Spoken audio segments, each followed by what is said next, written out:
আসসালামু আলাইকুম, আমি রায়হান। ফটোশপ টিউটোরিয়াল আপনাকে স্বাগতম। এ পর্বে কথা বলবো আইড্রপার টুল নিয়ে। আইড্রপার টুলের কাজ হলো কোনো কালার পিক করা। যেমন আপনার ক্লায়েন্ট আপনাকে একটা কাজ দিল, কাজের জন্য কিছু কালারের স্যাম্পল দিল। এখন আপনার ডিজাইনে বা কাজের মধ্যে আপনি কালারটা অ্যাপ্লাই করার জন্য আপনার আইড্রপার টুলটা ব্যবহার করতে হয়। এখন আমরা যদি প্র্যাকটিক্যালি দেখি, এখানে আমি একটা ডকুমেন্ট নিয়ে নিই,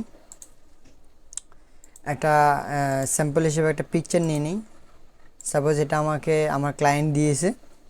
এখন এখান থেকে আমি একটা পিকচার, এই পিকচার থেকে আমি কালার চুজ করব। সেক্ষেত্রে আমার আইড্রপার টুলটা সিলেক্ট করতে হবে। এর শর্টকাট হলো আই।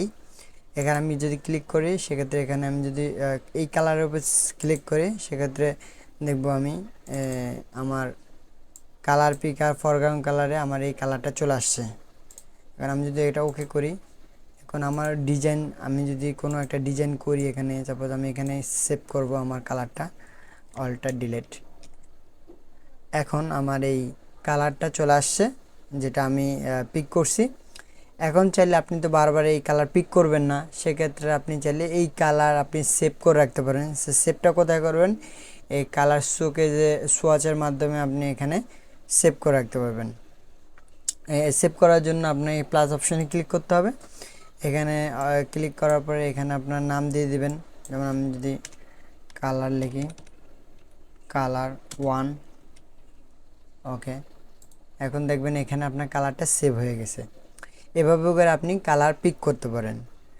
তা এখন আমি যদি ফরগ্রাউন্ড কালারে ক্লিক করি, ব্যাকগ্রাউন্ড কালারে ক্লিক করি, সেক্ষেত্রে এখানে যদি আমি আরেকটা কালার নিই, ঠিক সেম এভাবে করে আপনি কালার পিক করতে পারেন। তো এর কাজ খুবই সিম্পল, এভাবে আপনি কালার পিক করতে পারেন। আর আমি যদি এখানে অপশন বারে যাই, সেখানে এখানে দেবো স্যাম্পল সাইজ নামে একটা অপশন আছে। এখানে যদি আমি ক্লিক করি, কিছু অ্যাভারেজের কিছু স্যাম্পল দেওয়া আছে। এইগুলোর কাজ হলো, আপনি সাপোজ এখানে যদি আপনি ক্লিক করেন, সেক্ষেত্রে আপনি যে এই কালারটা ক্লিক করেন, সেক্ষেত্রে দেখবেন যে আপনার পাশের যে কালার, এই কালার সহকারে একটা অ্যাভারেজে একটা কালার দিয়ে দিবে। এটা কাজ হচ্ছে এটা। এটা আপনার কাজের সুবিধার্থে আপনি ব্যবহার করতে পারেন। আর এখানে যদি আমি দেখি স্যাম্পল যদি যাই, এখানে আপনি কোথায় কাজ করবেন, অল লেয়ারে কাজ করবেন না কারেন্ট যে লেয়ার নিয়ে কাজ করতেছেন ওই লেয়ারে কাজ করবেন, সেটা কাজের স্যাম্পল অনুযায়ী আপনি এখানে ব্যবহার করতে পারেন। তাছাড়া এখানে আর বেশ কিছু অপশন নাই। তো এই ছিল আইড্রপার টুলের কাজ। এটা খুবই সিম্পল একটা কাজ, সিম্পল একটা টুল, কিন্তু খুবই কার্যকরী, ডিজাইনের ক্ষেত্রে খুবই দরকার পড়ে। আপনার ক্লায়েন্টের রিকোয়ারমেন্ট অনুযায়ী কালার পিক করার জন্য এটা খুবই কার্যকর। তো আশা করি বুঝতে পারছেন। ধন্যবাদ।